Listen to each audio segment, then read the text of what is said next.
नमस्कार दोस्तों। उम्मीद करते हैं आप लोग अच्छे होंगे। दोस्तों अभी इस टाइम पर एक एक करके गुड न्यूज़ आती जा रही हैं। और अभी देखा जाए तो यूरोप में जो हम फोकस कर रहे हैं ना, क्योंकि अभी ग्राउंड तैयार करना पड़ेगा तब जाके बिल्डिंग तैयार होगी। दोस्तों जो मेहनत की जाती है क्लाइंट से कोऑर्डिनेशन में, अभी आर एन डी सबसे इंपॉर्टेंट है किसी भी प्रोजेक्ट की सक्सेस के लिए। आर एन डी सबसे महत्वपूर्ण रोल प्ले करता है, कोई भी प्रोजेक्ट हो। वैसे ही हमारे यूरोप के प्रोजेक्ट में आर एन डी का बहुत बड़ा रोल है।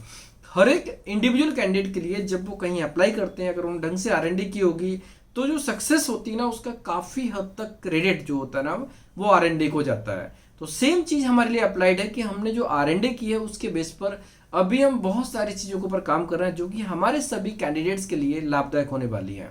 दोस्तों पोलैंड के ऊपर जैसे कि आपको पता है कि हम लोग वहाँ पर काफ़ी फोकस कर रहे हैं ना, और पोलैंड के ऊपर कई लोगों को अभी ऐसा फील होता है कि पोलैंड में ये है वो है। लेकिन अभी मैं उनको एक चीज़ बोलना चाहूँगा मैं, कि पोलैंड का काम आगे चलकर एक्चुअली बहुत लेवल पे आने वाला है।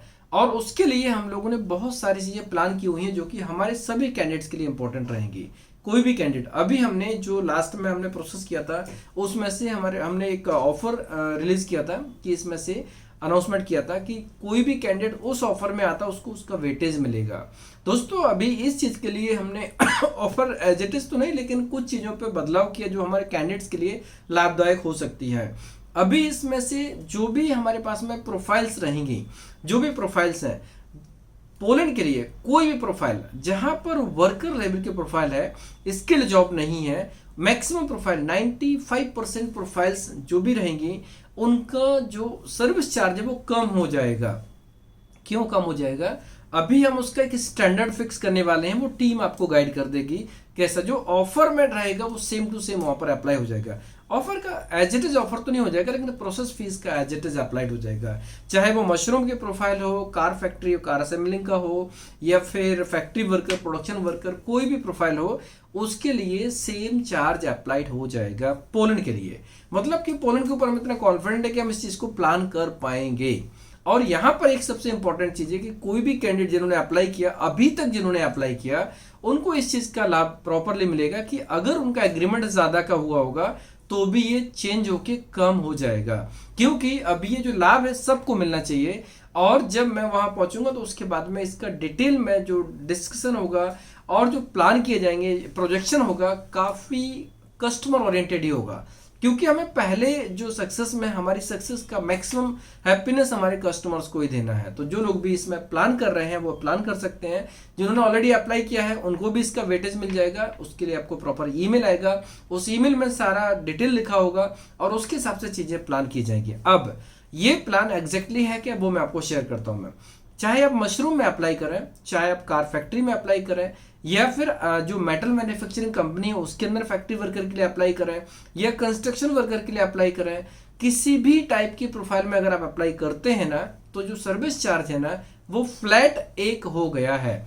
दूसरा पॉइंट क्या है कि इसमें से लोगों को ऐसा फील होता है कि अभी अगर उन्होंने अप्लाई किया, बाई चांस वीजा नहीं लगता है, तो वीजा नहीं लगता उस केस में ऐसा होता है कि लोगों का नुकसान होता है और लोग सोचते हैं वीजा नहीं लगेगा। तो यहाँ पर ये जो पोलैंड के प्रोसेस के ऊपर जो सबसे इंपॉर्टेंट पॉइंट है वो ये है कि जो भी कैंडिडेट्स होंगे जिन्होंने पोलैंड में अप्लाई किया है, पहले किया है या फ्यूचर में करने वाले हैं, उन सब के लिए एक फ्लैट चीज अप्लाइड होने वाली है कि इन केस पोलैंड में किसी भी प्रोफाइल में अगर बंदे का वीजा नहीं लगता है, ठीक है, जिन कंट्रीज में जहां पर क्लाइंट इंटरव्यू होता है वहां पर चीजें हम उसको भी इसमें लाने की कोशिश कर रहे हैं। बाकी पोलैंड के लिए अगर किसी का वीजा नहीं लगता है ना, तो उस बंदे का एक सिंगल रुपए का नुकसान नहीं होगा।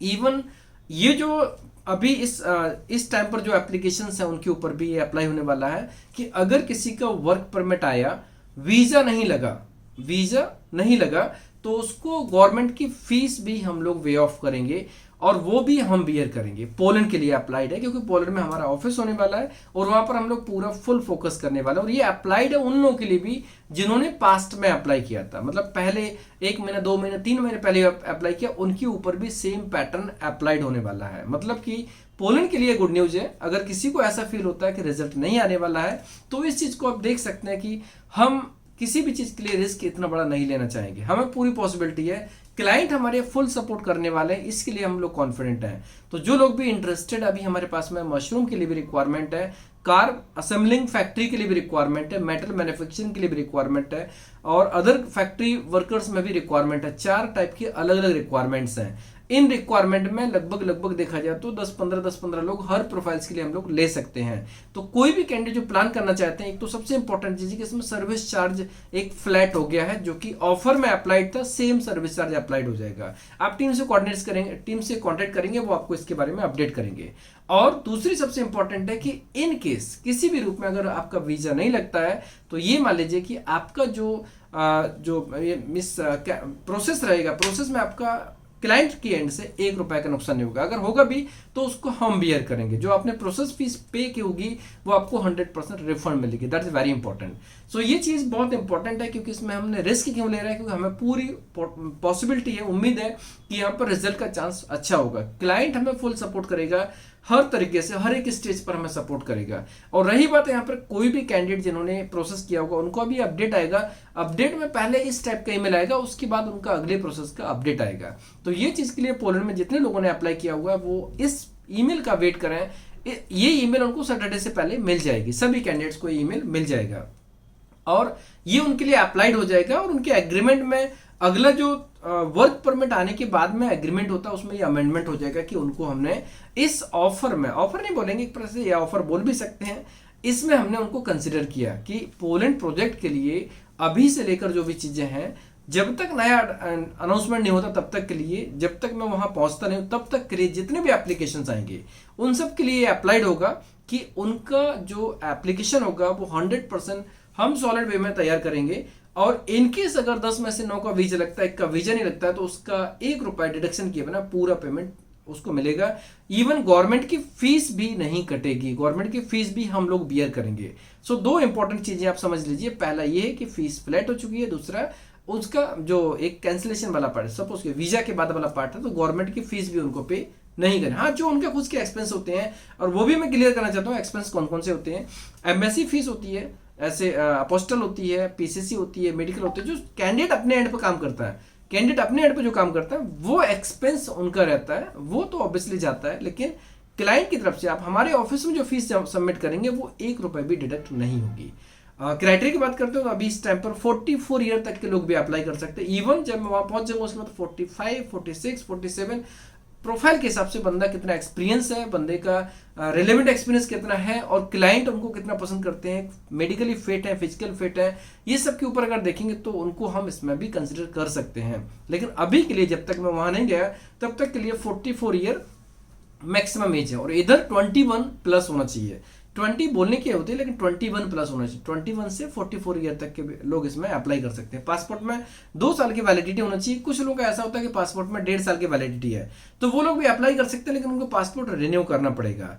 और यहाँ पर जो प्रोसेस है, प्रोसेस टाइम तो ऑब्वियसली इसमें थोड़ा सा लगता है, वो लगेगा, लेकिन इंपॉर्टेंट है कि आपके लिए एक सिक्योरिटी वाला पॉइंट हो गया। यहाँ पर पॉसिबिलिटी रिजल्ट के ऊपर बहुत ज्यादा बढ़ जाएगी, और बहुत सी जगह हम लोग इसमें जैसे जैसे आगे चलकर स्टेप्स होंगे जहां पर जरूरत पड़ेगी हम आपको ट्रेनिंग भी देंगे, गाइड भी करेंगे। इसलिए अभी इस टाइम पर बहुत सारी क्वारीज आपके माइंड में आ सकती है इस वीडियो को देखने के बाद में, तो सैटरडे के लाइव सेशन को जरूर ज्वाइन करें। उसमें लाइव सेशन में हम इस टॉपिक को डिटेल में डिस्कस करेंगे, क्योंकि रियली बहुत इंपॉर्टेंट है, एक बहुत बड़ा कदम है, एक ऐसा कदम है जो हमारे सभी कैंडिडेट्स के लिए बेनिफिशियल होगा, हमारे लिए भी बेनिफिशियल होगा, क्योंकि वीजा लगेगा, सक्सेस होगी तो वो खुशी हमें भी होती है, बहुत ज्यादा खुशी होती है। तो ये मान लीजिए ये सबको ये खुशी हमें बांटनी है, और खुशी बांटने से बढ़ती है, सभी लोग जानते हैं। तो दोस्तों उम्मीद करते हैं वीडियो आपको अच्छा लगा। अगर आपको ये वीडियो अच्छा लगा तो अपने दोस्तों में, क्लासमेट्स के लिए को शेयर कर सकते हैं, जिससे कि जो लोग भी पोलैंड के लिए, ये यूरोप के लिए प्लान करना चाहते हैं, आई एम 100% श्योर कि इतने बजट में आपको प्रोडक्ट यूरोप के लिए बहुत ही कम मिलेंगे। मतलब आप मार्केट में देखेंगे ना, तो जो बजट पोलैंड का है उतने बजट में आपको 95% तो नहीं मिलेगा। रेयर केस में आपको 5% कहीं मिल सकता है, लेकिन वो भी होगा कि नहीं होगा उसकी श्योरिटी नहीं है। लेकिन यहां पर आपको ये मान लीजिए काम होने के चांसेस पूरे रहेंगे, और यहां पर बजट इफेक्टिव है। सो जो लोग भी इंटरेस्टेड है टीम को कॉन्टेक्ट करें। वीडियो कैसा लगा पसंद तो लाइक कीजिए, अपने दोस्तों को शेयर करें, जिससे कि जो रियली जो इंटरेस्टेड होंगे, एलिजिबल होंगे, वो अप्लाई करके इस गोल्डन अपॉर्चुनिटी का लाभ ले सकते हैं। धन्यवाद।